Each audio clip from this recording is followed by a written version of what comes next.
Assalamualaikum warahmatullahi wabarakatuh. Semangat pagi. Apa kabar anak-anak? Ibu harap kalian ada dalam keadaan sehat dan tetap patuhi protokol kesehatan dimanapun kalian berada. Sebelum kita mulai, silakan berdoa terlebih dahulu. Kemudian siapkan alat tulis untuk mencatat materi yang penting dan buka buku paket IPA kelas 9 semester 1 halaman 90. Pada pertemuan ketiga ini, kita akan melanjutkan sistem perkembangbiakan tumbuhan dan hewan dengan subtema perkembangbiakan pada hewan serta teknologi perkembangbiakan pada hewan. Ibu harap kalian tetap fokus dan menyimak materi yang akan Ibu sampaikan.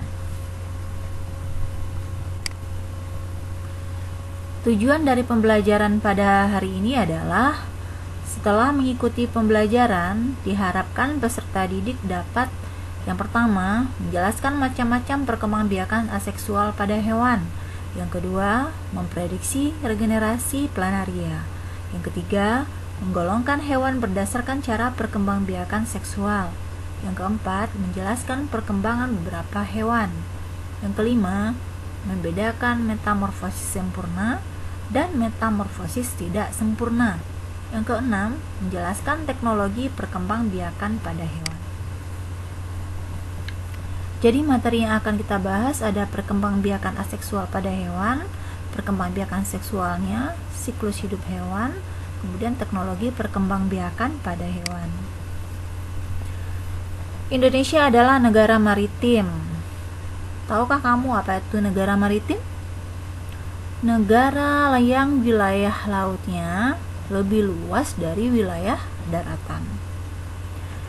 Wilayah lautnya luas menghasilkan berbagai jenis kekayaan alam. Ada ikan, ada terumbu karang, ada kepiting, ada mutiara, dan masih banyak yang lainnya. Coba perhatikan gambar ini. Ini gambar apa? Setiap hari nelayan menangkap ikan di laut. Pernahkah terfikirkan olehmu? Nelayan yang setiap hari menangkap ikan ini, akankah ikan ini akan habis? Akankah ikan ini akan punah? Bagaimana dia cara untuk melestarikan jenisnya? Begitu juga dengan hewan lain. Bagaimana cara hewan lain itu untuk melestarikan jenisnya? Untuk mengetahui jawabannya, kita akan lanjutkan pembelajaran berikut. Jadi, untuk melestarikan jenisnya, hewan harus melakukan perkembangbiakan. Perkembangbiakan hewan ada dua macam. Yang pertama vegetatif atau disebut juga dengan aseksual atau tidak kawin. Yang kedua generatif, disebut juga dengan seksual atau kawin. Perkembangbiakan vegetatif dibagi menjadi 3. Ada tunas, fragmentasi, kemudian partogenesis. Sedangkan generatif ada 3, vivipar, melahirkan, ovipar bertelur, ovovivipar bertelur dan melahirkan. Kita masuk ke perkembangbiakan aseksual pada hewan. A artinya tidak ya, berarti tidak secara kawin. Perkembangbiakan aseksual pada hewan adalah perkembangbiakan yang terjadi tanpa melalui proses fertilisasi, tetapi menggunakan bagian tubuh dari hewan itu sendiri. Ada 3 jenis. Yang pertama namanya tunas. Pertunasan ditandai dengan munculnya tunas berupa tonjolan pada tubuh induknya. Contohnya hewan dari filum Porifera dan Colelenterata. Ada Hydra sp. Untuk ubur-ubur dari jenis Obelia sp dan Aurelia sp. Perhatikan gambar berikut. Ini adalah gambar dari Hydra sp. Ini ada induk dari Hydra sp, kemudian muncul tonjolan disebut dengan tunas. Tunasnya lama-lama menjadi besar, kemudian tunasnya memisah sehingga tunasnya tadi menjadi individu baru yang sama dengan induknya. Perkembangbiakan aseksual yang kedua adalah dengan cara fragmentasi, yaitu cara perkembangbiakan aseksual menggunakan fragmen atau potongan tubuhnya. Cara perkembangbiakan ini melalui dua tahap. Yang pertama namanya tahap fragmentasi, yaitu tahap pematahan atau pemotongan tubuh induk menjadi dua bagian atau lebih. Ini bisa disengaja atau tidak sengaja. Ini ada satu planaria, ini gambar dari planaria, dipotong menjadi 3 bagian, bagian kepala, kemudian bagian ekor. Ini disebut dengan fragmentasi. Setelah terjadi fragmentasi, tahap yang kedua namanya regenerasi. Setiap potongan tubuh tersebut membentuk bagian tubuh lain yang tidak ada pada bagian tersebut, yang kemudian menjadi individu baru yang sama dengan induknya. Perhatikan gambar. Ini planaria yang sudah dipotong menjadi 3 bagian. Yang bagian ekor, maka dia akan melakukan regenerasi. Ini ada tumbuh badan dan kepalanya, sehingga akhirnya akan menjadi planaria yang sama dengan induknya. Yang bagian kepala melakukan regenerasi. Badan sama ekornya tumbuh, sehingga menjadi individu baru yang sama dengan induknya. Yang bagian ketiga, yang tinggal badan, melakukan regenerasi. Ini kepalanya tumbuh, ekornya juga tumbuh, sehingga terbentuk planaria baru yang sama dengan induknya. Perkembangbiakan aseksual yang ketiga adalah partenogenesis, yaitu peristiwa perkembangan sel kelamin betina menjadi individu baru tanpa melalui pembuahan. Contohnya pada lebah, semut, tawon, kutu daun, kemudian ada kutu air. Kita lihat contoh partenogenesis pada lebah. Ini ada lebah ratu dan lebah pejantan. Pada waktu kawin, bertemu antara pejantan dan ratu, sperma dari pejantan ini akan disimpan di dalam kantung sperma yang ada di dalam induk betina atau ratu. Sperma ini merupakan cadangan sperma selama ratu hidup. Apabila si ratu setelah bertelur, kemudian telur yang matang itu ada yang dibuahi oleh sperma, ada yang tidak. Telur yang dibuahi oleh sperma, maka dia akan berkembang menjadi calon ratu dan calon pejantan. Sedangkan telur yang tidak dibuahi akan mengalami partenogenesis, menghasilkan lebah pekerja. Ya. Jadi ada 3 koloni, ada ratu, ada pejantan, ada pekerja. Ratu dan pejantan ini adalah fertil, subur, berarti dia bisa kawin. Ya, tugas si ratu hanya mengeluarkan telur, menghasilkan telur. Tugas pejantan hanya mengawini ratu. Setelah dia mengawini ratu, dia akan mati. Sedangkan lebah pekerja tugasnya mencari nektar untuk ratu.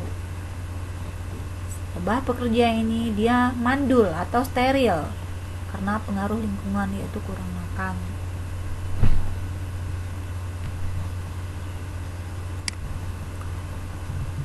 Kita lanjut dengan perkembangbiakan seksual pada hewan. Ini terjadi pada hewan vertebrata atau hewan bertulang belakang.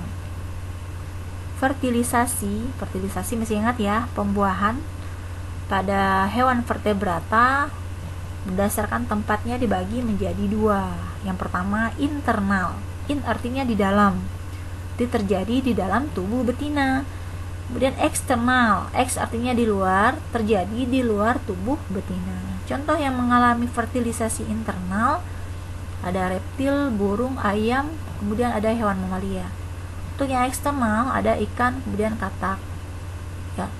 Perkembangbiakan secara seksual terjadi melalui proses perkawinan antara hewan jantan dengan hewan betina, sehingga terjadi fertilisasi.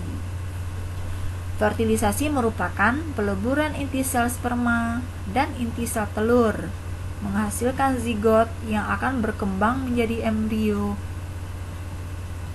Embrio akan berkembang menjadi individu baru.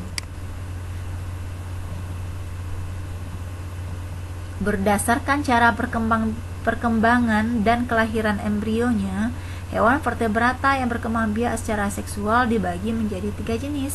Ada ovipar, ada vivipar, dan ovovivipar. Ovipar atau bertelur yaitu hewan yang meletakkan telur di luar tubuhnya.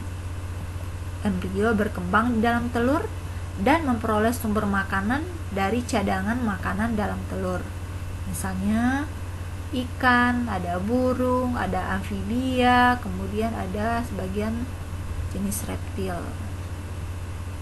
Ya, jadi dia bertelur. Telurnya ditaruh di luar tubuhnya. Bagaimana telur dapat menetas? Ini adalah gambar ayam yang bertelur. Di dalam telur ini struktur dari dalam telur. Ini ada cangkang sebelah luar. Ini namanya kalaza. Kalaza ini adalah gunanya untuk menjaga kuning telur tetap pada tempatnya. Ini kuning telur, ada putih telur. Kuning telur dan putih telur ini berfungsi untuk cadangan makanan bagi embrio. Ini embrionya ya, yang menjadi bakal individu baru yang akan menjadi anak ayam nantinya. Putih telur juga berfungsi sebagai pelindung embrio. Kemudian ada rongga udara. Rongga udara menyediakan oksigen untuk embrio. Ya, ini adalah struktur dari telur. Telur dia akan dapat menetas apabila dihangatkan pada suhu tertentu atau bisa juga dierami oleh induknya. Setelah 21 hari, maka telur ini akan menetas mengeluarkan anak ayam. Anak ayam ini akan tumbuh menjadi ayam dewasa. Lanjut, perkembangan seksual pada hewan yang kedua adalah ovovivipar, yaitu bertelur dan melahirkan. Hewan yang menghasilkan telur dan embrionya berkembang dalam telur. Apa bedanya dengan ovipar? Kelompok hewan ovovivipar tidak mengeluarkan telurnya dari dalam tubuh. Jadi embrio tetap tumbuh di dalam telur, tetapi tetap berada di dalam tubuh induk. Jadi telurnya tetap berada di dalam tubuh induknya. Saat menetas dan keluar dari tubuh induknya, tampak seperti melahirkan. Misalnya ikan hiu, kadal, dan beberapa jenis ular. Perkembangbiakan seksual pada hewan yang ketiga adalah vivipar atau melahirkan. Adalah hewan yang melahirkan anaknya. Embrio berkembang di dalam tubuh induknya. Di mana berkembangnya? Di uterus atau rahim, dan mendapatkan makanan dari induknya dengan perantaraan plasenta atau ari-ari. Ini misalnya manusia dan hewan menyusui lainnya, ya. Ada gajah, ada sapi, ada kambing, dan lainnya. Dari penjelasan tadi, maka dapat kita simpulkan perbedaan perkembangbiakan generatif dan vegetatif. Nih, kalau dia generatif, induknya ada 2, vegetatif induknya ada 1. Kalau generatif, dia secara kawin atau seksual, vegetatif tidak kawin atau aseksual. Kalau generatif dari peleburan sel kelamin jantan dan betina. Kalau vegetatif berasal dari bagian tubuh induk. Generatif, sifat keturunan merupakan perpaduan dari sifat kedua induknya. Kalau vegetatif, sifat keturunan sama dengan induknya. Ya, kita lanjut dengan perkembangan hidup hewan. Di tahap perkembangan hidup itu dimulai dari embrio, kemudian kelahiran menuju dewasa dan berkembang biak, kemudian kematian. Siklus hidup adalah proses pergiliran makhluk hidup dari terbentuknya zigot, tumbuh, dan mampu membentuk zigot kembali. Perkembangan hewan dibagi menjadi 2, Yang pertama, perkembangan langsung, yaitu perkembangan di mana hewan muda tidak mengalami banyak perubahan pada struktur dan fungsi organ tubuh dengan saat dewasanya, hanya mengalami pertambahan ukuran. Yang kedua, metamorfosis, yaitu proses perubahan bentuk tubuh pada tahap pertumbuhan dan perkembangan makhluk hidup. Jadi hewan muda dan hewan dewasanya bentuknya tidak sama.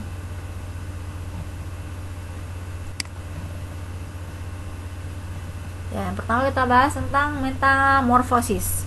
Metamorfosis dibagi menjadi dua bagian atau dua macam. Yang pertama, metamorfosis tidak sempurna. Ini tahapnya mulai dari telur berubah menjadi nimfa kemudian menjadi hewan dewasa. Ini gambarnya ya. Telur menjadi nimfa, berubah menjadi hewan dewasa. Jadi nimfa ini bentuk dan strukturnya sama dengan hewan dewasa, hanya ukurannya saja yang lebih kecil. Yang kedua, metamorfosis sempurna. Ini tahapnya telur berubah menjadi larva berubah menjadi pupa berkembang menjadi hewan dewasa. Ya, telur, larva, pupa, kemudian hewan dewasa. Jadi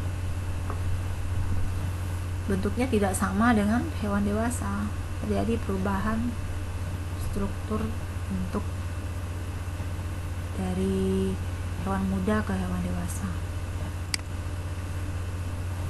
Contoh hewan-hewan yang melakukan metamorfosis sempurna, ada kupu-kupu, katak, lalat, semut, nyamuk, kemudian ada lebah. Contohnya ini kupu-kupu dia mempunyai bertelur, telur dia akan menjadi larvanya ulat ya, kemudian dia akan menjadi pupanya apa ini, kepompong kemudian akan berubah menjadi kupu-kupu dan seterusnya.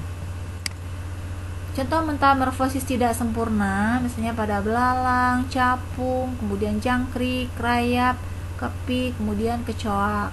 Kalian perhatikan contohnya di belalang, ini telur fase nimfa ini dengan belalang dewasa bentuknya sama, hanya ukurannya saja yang lebih kecil. Begitu juga dengan hewan yang lain.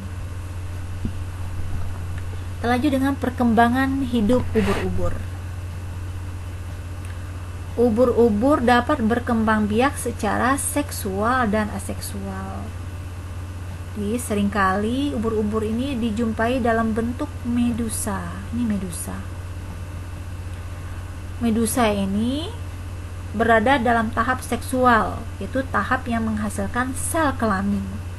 Medusa menghasilkan sel sperma, kemudian ini medusa menghasilkan sel ovum atau sel telur. Spermanya dilepas ke air, ovumnya dilepas ke air sehingga sperma dan ovum bertemu, kemudian terbentuk zigot dan berkembang menjadi larva. Larva akan tumbuh menjadi polip yang disebut dengan skifistoma. Ini polip yang disebut dengan skifistoma ya. Pada saat ini ubur-ubur dapat berkembang biak secara aseksual. Jadi skifistoma ini nanti dia akan tumbuh tunas. Ini aseksualnya ya, tumbuh tunas atau disebut juga dengan strobila. Strobila ini nanti dia akan bisa lepas dari induknya dan berkembang menjadi medusa kecil yang disebut dengan evira. Evira akan tumbuh menjadi medusa dewasa dan siklus berlanjut seperti semula. Nah, jadi tahap seksualnya di medusa, tahap aseksualnya di skifistoma atau polip. Dengan cara, kalau aseksualnya dengan cara tunas. Tunasnya disebut dengan apa? Strobila.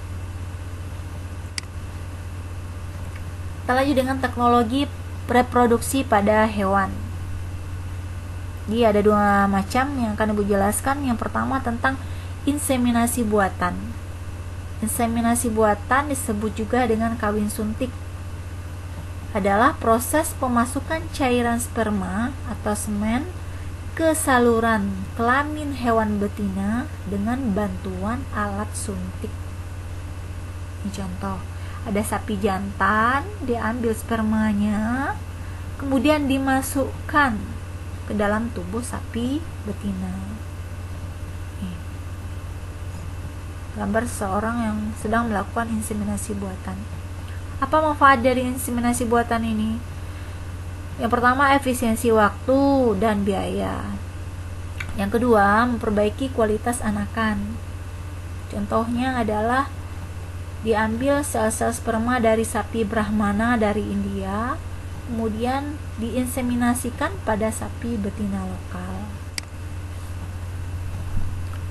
Teknologi yang kedua adalah cloning. Cloning merupakan cara reproduksi hewan untuk memperoleh keturunan yang identik dengan induknya dengan memasukkan inti sel donor ke dalam sel telur induk yang telah dihilangkan inti selnya. Contohnya ya, ada 2 domba betina, yang ini diambil nukleusnya, ini sebagai pendonor, diambil nukleusnya dari kelenjar mame. Yang satu lagi sebagai induk, diambil sel telurnya, kemudian dikeluarkan nukleusnya. Sel telur yang tidak ada nukleus ini disatukan dengan nukleus dari domba yang satu lagi ya, dengan menggunakan sengatan listrik. Sel yang sudah disatukan, dia akan membelah, embrionya akan membelah. Embrionya kemudian dimasukkan ke dalam uterus domba induk yang tadi. Embrionya berkembang menjadi seekor domba hasil cloning.